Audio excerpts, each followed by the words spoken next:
The goal is not to win every battle. The goal is to outlast the competition.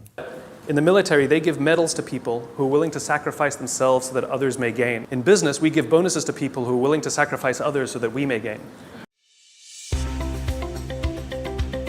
So I spoke at an education summit for Microsoft. I also spoke at an education summit for Apple.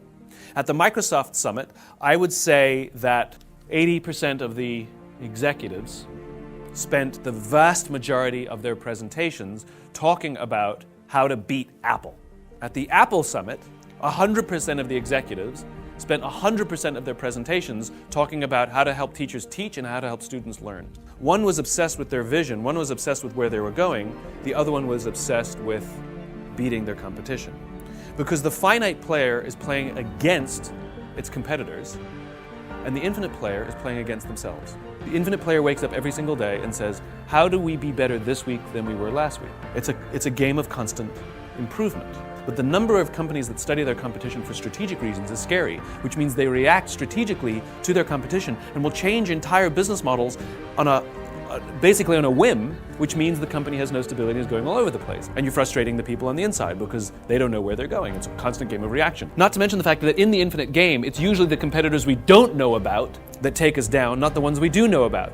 MySpace had no idea that Facebook even existed until it completely destroyed their company because they were so focused on the ones they did know about. After I got done with my talk at Apple, I'm in the back of a taxi with a very senior Apple executive, sort of employee number 12 kind of guy. And I decided to stir the pot. And I turned to him, I said, Microsoft gave me their new Zune, and it is so much better than your iPod Touch. To which he responded, I have no doubt. Conversation over. Because the infinite player understands that sometimes you're ahead and sometimes you're behind. And sometimes your product is better and sometimes it's not. The goal is not to win every battle. The goal is to outlast the competition. You let the competitor compete against itself and drive itself down to zero while you're out there improving your systems constantly. This is what it means to play the infinite game. Companies that frustrate their competitors, the ones that seem unbeatable, the ones that everybody targets but seems unable to reach, accidentally are playing the infinite game. All effective leaders must have is courage, because it is hard. It is hard to stand up against outside pressure. It is hard to stand up to an external constituency who's pushing you to do something for their short-term gain, to do the right thing for your people. It is hard. It is thankless. It is lonely. Sometimes you get fired. Sometimes you get in trouble. Sometimes you'll lose your job and the next guy will get all the credit. It's all true. And the courage to do the right thing in the face of overwhelming pressure, only the best leaders have that courage. Only the best leaders. And here's the folly. Courage is not some deep internal fortitude. You don't dig down deep and find the courage, right? It just doesn't exist. Courage is external. Our courage comes from the support we feel from others.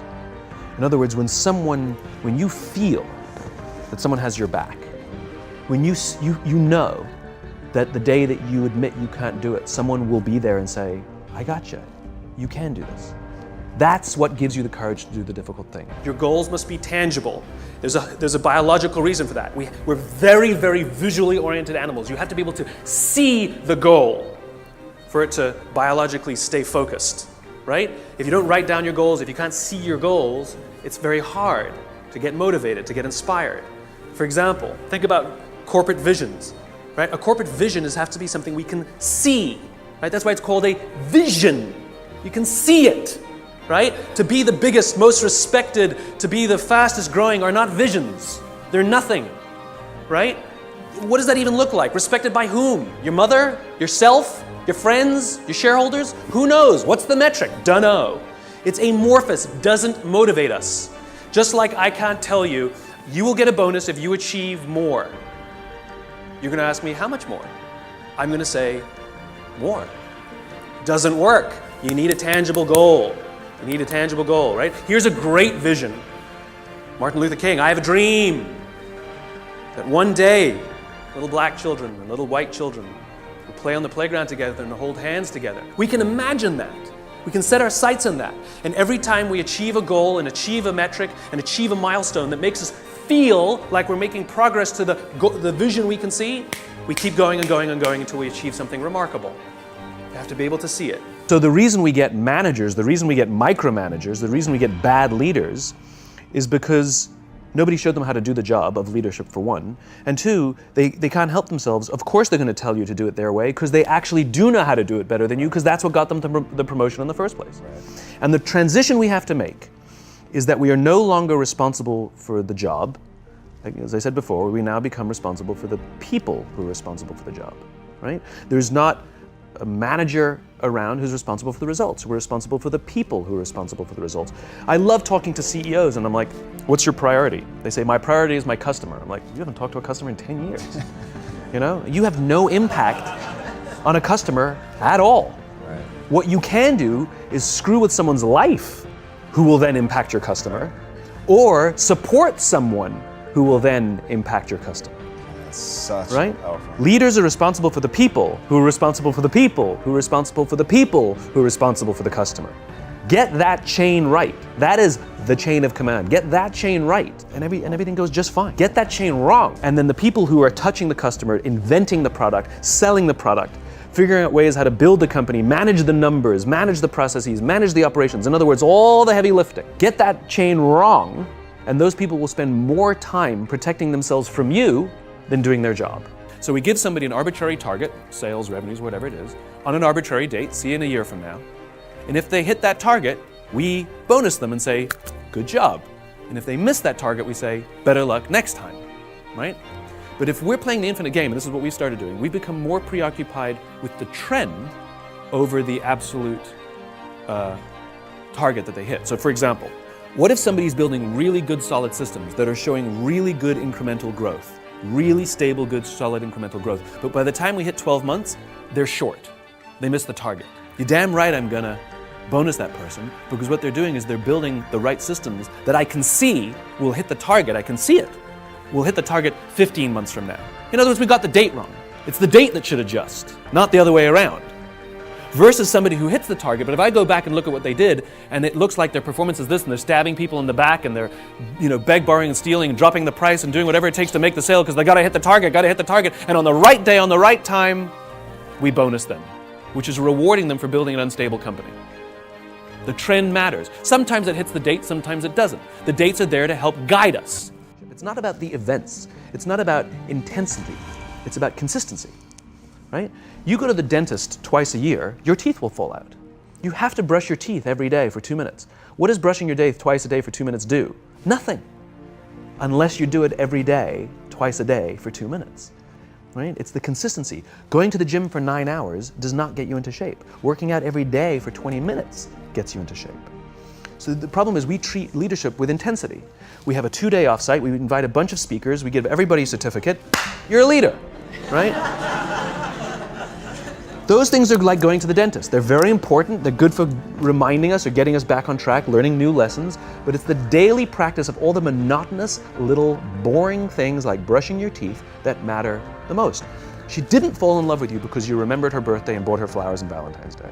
She fell in love with you because when you woke up in the morning, you said good morning to her before you checked your phone.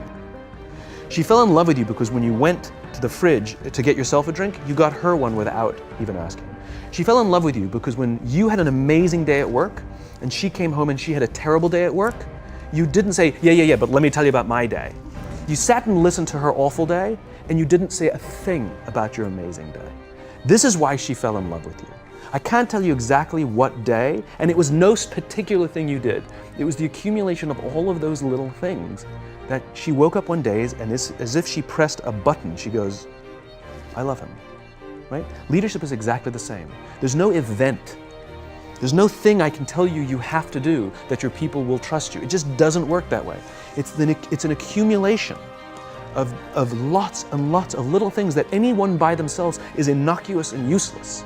Literally, pointless by themselves. People will look at little things that are good leadership practices and say, that won't work. And you're absolutely right. But if you do it consistently, and you do it in combination with lots of other little things, like saying good morning to someone, that looking them in the eye. My friend George who's a 3-star general in the Marine Corps, he says his test for leadership, and I love this, he goes, his test for a good leader is if you ask somebody how their day is going, you actually care about the answer.